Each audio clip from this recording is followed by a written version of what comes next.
जय श्री कृष्ण। प्रियदर्श को जब ज्ञान शिरोमणि उद्धव जी गोपियों और श्री राधा की विरह दशा का, दयनीय दशा का भगवान श्री कृष्ण से वर्णन करते हैं और उनसे विरज के प्रत्यागमन के लिए विनती करते हैं, तो भगवान श्री कृष्ण उद्धव के साथ वृंदावन पुनः आते हैं। संध्या काल में श्री राधा का बुलावा पाकर स्वयं भगवान श्री कृष्ण सदा शीतल कदली वन के एकांत प्रदेश में गए।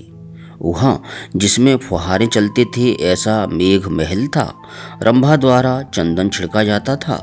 यमुना जी को छूकर प्रवाहित होने वाली मंद वायु ठंडे जल के कण बिखेरती थी और सुधाकर चंद्रमा की रश्मियों से निरंतर अमृत झरता रहता था। प्यारे साधकों, ऐसा शीतल कदली वन भी श्री राधा के विरहानल की आंच से भस्मीभूत हो गया था। श्री कृष्ण से मिलन की आशा ही श्री राधा की निरंतर रक्षा कर रही थी।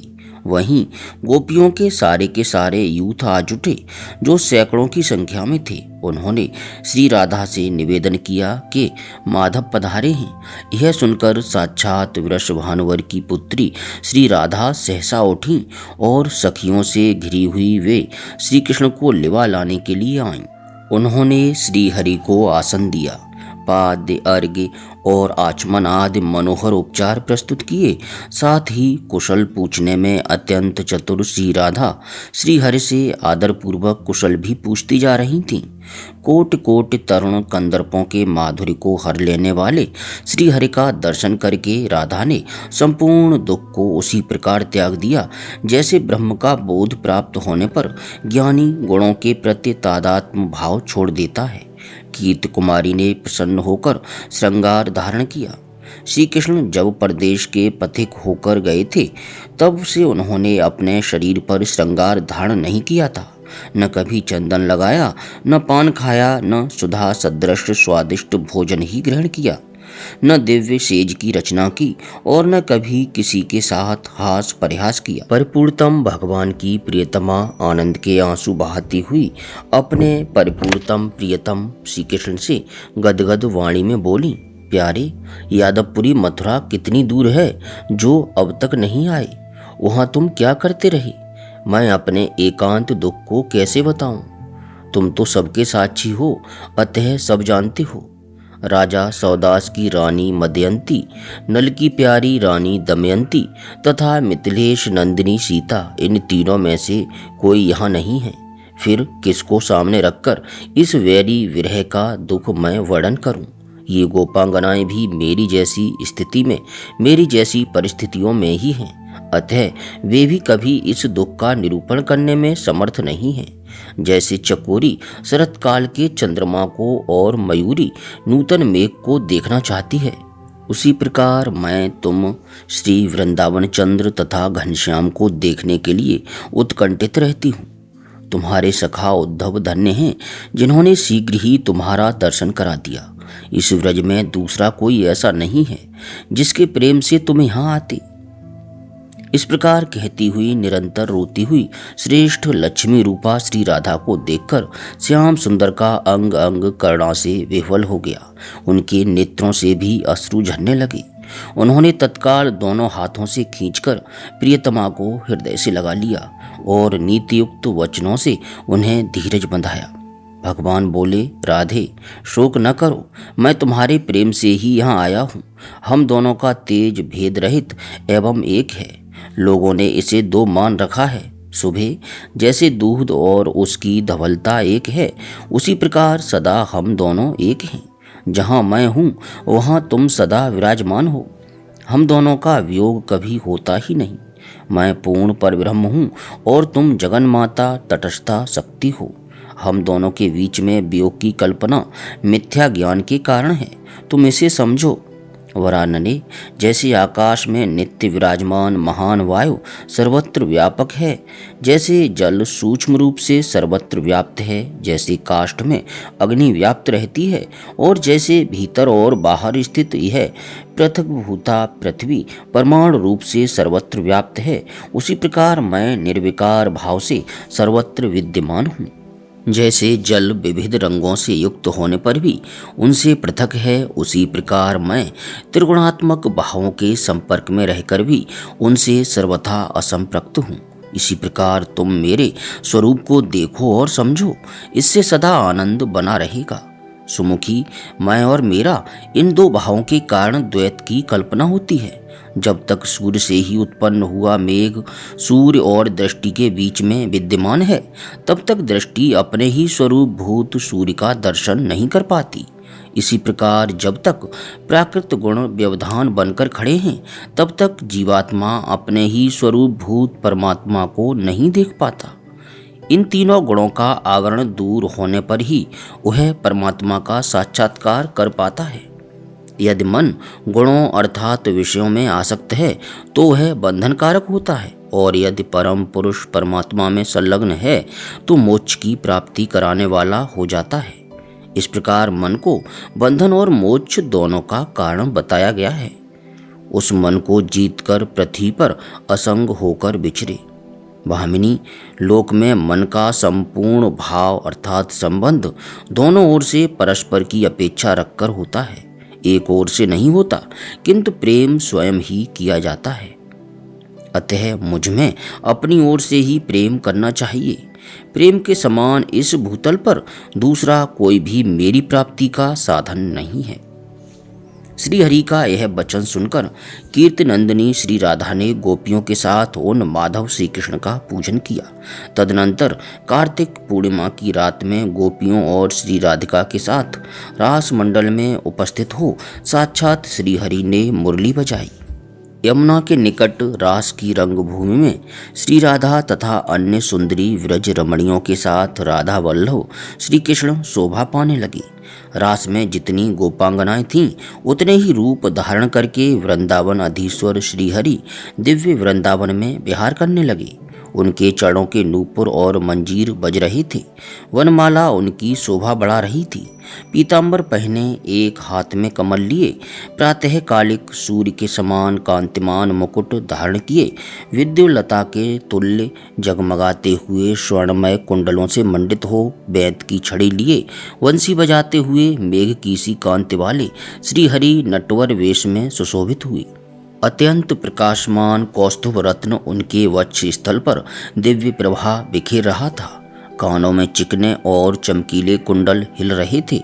रासमंडल में श्री राधा के साथ वे उसी प्रकार सुशोभित हुए जैसे रथ के साथ रथपति, जैसे स्वर्ग में शची के साथ इंद्र तथा आकाश में चपला के साथ मेघ शोभा पाते हैं।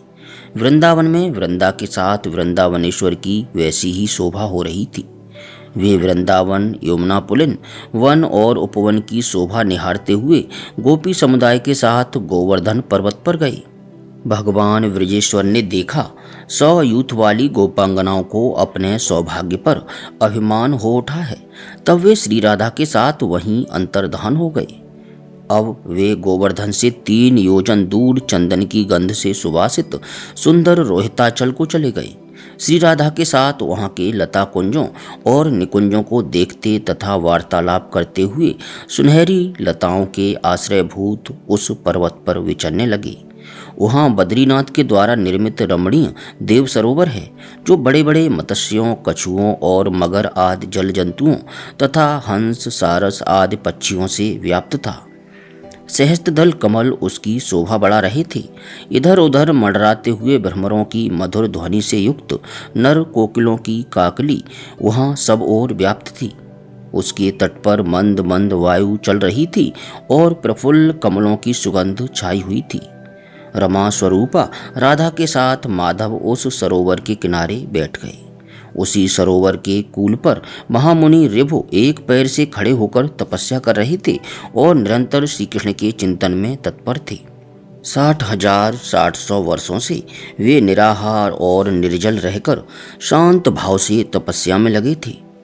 श्री कृष्ण ने उन्हें देखा। राधा ने उन्हें देखकर मुस्कुराते हुए पूछा, ये कौन है? माधव बोले, प्रिय, इनका महात्म्य बढ़ाओ। ये भक्त हैं, इन महामुनि की भक्ति देखो। कहकर श्री कृष्ण ने हे रेवो यह नाम लेकर उच्च स्वर से पुकारा, किंतु उन्होंने उनका वह सोह वचन नहीं सुना, क्योंकि वे ध्यान की चरमावस्था अर्थात समाधि में पहुंच गए थे। तब श्री हरि उस समय मुनि के हृदय से तत्काल तिरोहित हो गए। श्री हरि को ध्यान से निर्गत होने के कारण न देखकर मुनीन्द्र रेवो अत्यंत विस्मित हो गए। फिर तो उन्होंने आंखें खोल दी और अपने सामने चपला के साथ मेघ की भांति राधा के साथ श्री कृष्ण को देखा, जो अपनी प्रभा से दसों दिशाओं को अनुरंजित प्रकाशित कर रहे थे। यह देख वे हरि भक्ति परायण महात्मा शीघ्र उठे और राधा सहित श्री हरि की परिक्रमा करके मस्तक झुकाकर प्रणाम करते हुए उनके चरणों में गिर पड़े। फिर अत्यंत गदगद वाणी में श्री कृष्ण से बोले, श्री कृष्ण और कृष्णा को नमस्कार, श्री राधा और माधव को नमस्कार, परिपूर्णतमा और परिपूर्णतम को नमस्कार, देव घनश्याम और श्यामा को सदा नमस्कार है, रासेश्वर तथा रासेश्वरी को नित्य निरंतर बारंबार नमस्कार है, गोलोकातीत लीला वाले श्री कृष्ण को तथा लीलावती श्री राधा को बारंबार नमस्कार है, असंख्य ब्रह्मांडों की अधिदेवी तथा असंख्य ब्रह्मांडों की निधि को नमस्कार है। आप दोनों भूभार हरण करने के लिए इस भूतल पर अवतीर्ण हुए हैं और मुझे शांति प्रदान करने के लिए यहाँ पधारे हैं। परस्पर संयुक्त विग्रह वाले आप दोनों श्री राधा और श्री हरि को मेरा नमस्कार है। यूं कहकर श्री कृष्ण के चढ़ार विंदों में नेत्रों से प्रेमाश्रु की वर्षा करते हुए प्रेमानंद निमग्न महामुनि रेवु ने अपने प्राण त्याग दिए। उसी समय उनके शरीर से 10 सूर्यों के समान दीप्तिमती ज्योति निकली और दसों दिशाओं में घूमती हुई श्री कृष्ण में लीन हो गई। अपने भक्त की यह प्रेम लक्षणा भक्ति देखकर श्री कृष्ण ने अपने नेत्रों से आनंद के अश्रु बहाते हुए बड़े प्रेम से उनका नाम लेकर पुकारा। तब श्री कृष्ण का सा रूप धारण किए वे मुनि श्री कृष्ण के चरण कमल से पुनः प्रकट हुए। उस समय उनका सौंदर्य कोटि कोटि कंदर्पों को तिरस्कृत कर रहा था और वे विनय से सिर झुकाए हुए खड़े थे। करुणानिधि श्री कृष्ण ने उन्हें भुजाओं में भरकर हृदय से लगा लिया और आश्वासन दे अपना दिव्य कल्याणकारी हाथ उनके मस्तक पर रखा। तत्पश्चात श्री कृष्ण और श्री राधा की परिक्रमा करके उन्हें प्रणाम कर मुनिवर रेवो एक मनोहर विमान पर आरूढ़ हो अपने तेज से संपूर्ण दिशाओं को प्रकाशित करते हुए गोलोक धाम को चले गए। महामुनि रेवु की यह परामुक्ति देखकर वृषभानु नंदिनी श्री राधिका को बड़ा विस्मय हुआ। वे बहुत देर तक आनंद के आंसू बहाती रहीं। फिर श्री कृष्ण से बोली, माधव, ये मुनि श्रेष्ठ धन्य हैं जो तुम्हारे इतने बड़े भक्त और महान प्रेमी थे। इन्होंने तुम्हारा सारूप्य प्राप्त कर लिया और तुम भी इनके लिए आंसू बहाते रहे। पापनाशन, अब तुम्हें इनके शरीर का दाह संस्कार भी करना चाहिए। इनका यह शरीर तपस्या के प्रभाव से अभी तक निर्मल आकार में प्रकाशित हो रहा है। वहाँ श्री राधा इस प्रकार कह ही रही थीं कि मुनि का शरीर एक नदी के रूप में परिणत हो गया। रोहिताचल पर बहती हुई वह पापनाशिनी नदी आज भी देखी जाती है। प्यारे प्रभु प्रेमियों, उनके शरीर को नदी के रूप में परिणत देख राधा रानी जी को और भी अधिक विस्मय हुआ। तब वे वृषभानुवर नंदिनी नंद राजकुमार से बोली, श्याम सुंदर, इन महामुनि का यह शरीर जल रूप में कैसे परिणत हो गया? देव, मेरे इस संशय को तुम पूर्ण रूप से मिटा दो। श्री भगवान बोले, रंभोरु, ये मुनीश्वर प्रेम लक्षणा भक्ति से संयुक्त थे, इसीलिए इनका यह शरीर द्रव भाव को प्राप्त हुआ है। तुम्हारे साथ मुझे वर देने के लिए आया देख महामुनि रेवो अत्यंत हर्षित हुए थे, इसीलिए इनका कलेवर उसी प्रकार जल रूप में परिणत हो गया जैसे मैं पहले द्रव भाव को प्राप्त हुआ था। प्यारे प्रभु प्रेमियों, यह वीडियो आपको कैसा लगा इसके बारे में कमेंट अवश्य करें और भगवान श्री कृष्ण कैसे द्रव भाव को प्राप्त हुए उसके लिए हम अगला वीडियो अवश्य बनाएंगे यदि आपके कमेंट आते हैं तो। अब किसी प्रकार की त्रुटि के लिए क्षमा चाहते हुए आप सभी से विनम्र विनती है कि अपने हृदय में अपने इष्ट देव का स्मरण करते हुए प्रेम से बोलिए, हरे कृष्ण कृष्ण कृष्ण हरे हरे, हरे राम राम राम हरे हरे।